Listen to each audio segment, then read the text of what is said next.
Welcome! Today, we're doing a deep dive into a single word you've probably heard 1,000 times, pastor.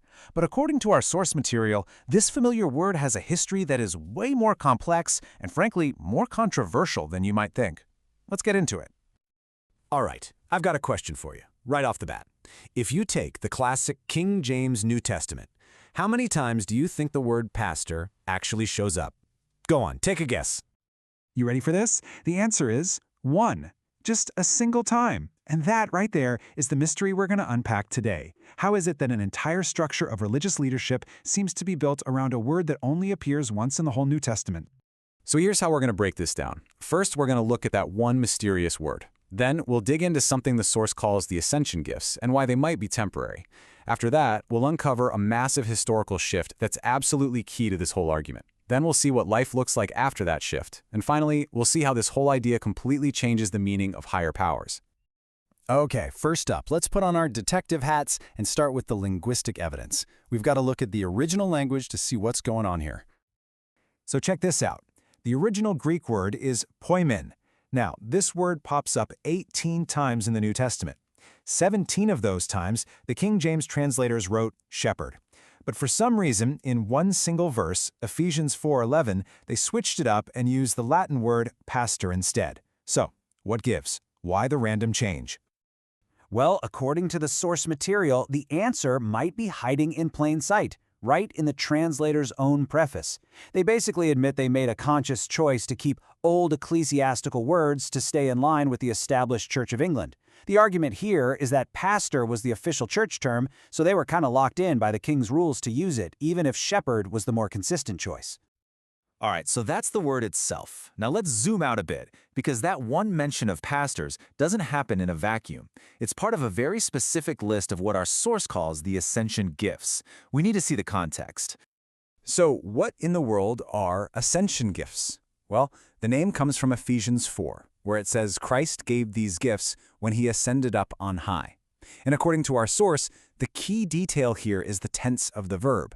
It's not he gives, as in an ongoing thing, it's he gave, past tense, a one-time event that already happened. And what exactly are these gifts? The passage lists 4 roles: apostles, prophets, evangelists, and, here it is, shepherd teachers. It's really interesting because the source argues that, based on the Greek grammar, shepherds and teachers aren't actually 2 different things, but one single combined role. And these roles had a very specific job description. Their purpose was to equip the saints, to get them ready, and to build up the body of Christ. This, the author says, was their main function during what's called the Acts period.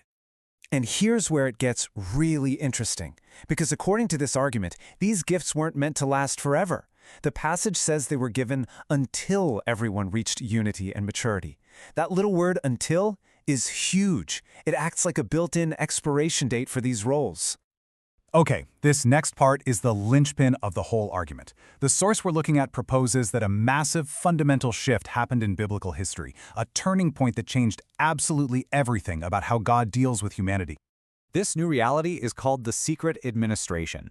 The idea is pretty radical, that the program God was running throughout the book of Acts, which was focused on the nation of Israel, came to a sudden judicial end, and right after the events of Acts chapter 28, a new, previously hidden administration, or a secret one, kicked off. This timeline really helps to make sense of it all. You've got the Acts period, where those ascension gifts like apostles and prophets were active. Then bam, you hit Acts 28, which this framework sees as a hard stop. And everything after that point, including right now, is part of this completely new phase, the secret administration. And when you put them side by side, the differences are, well, they're stark. In the Acts administration, you had signs, miraculous gifts, and local assemblies with human leaders, like elders.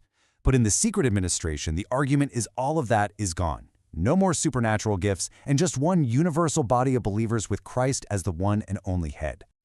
Okay, so that's the theory, but what does it actually mean for believers today? Let's explore the real-world consequences of this supposed shift, according to the source material we're looking at.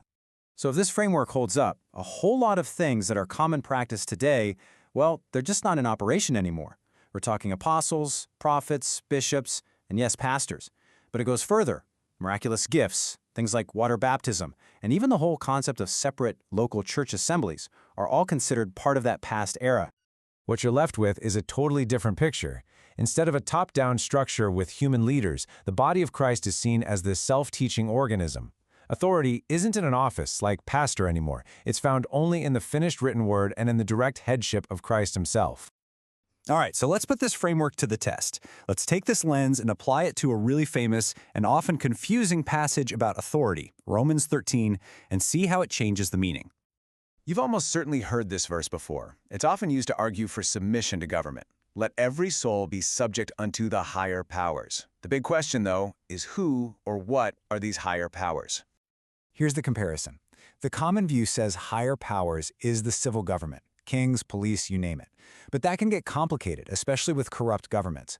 The author's view, though, is that since Romans was written during the Acts period, it was talking about the divinely gifted leaders of that time, the apostles and elders who held God-given authority. So in this framework, that command, just like the gifts themselves, expired after Acts 28. And all of this leads us to one final, pretty provocative question. If a central pillar of modern church structure rests on a single word, translated inconsistently from an era that this source argues is now over, what other foundational ideas that we take for granted might be worth a second look? It's definitely a challenging thought to end on, and that's what this explainer is all about.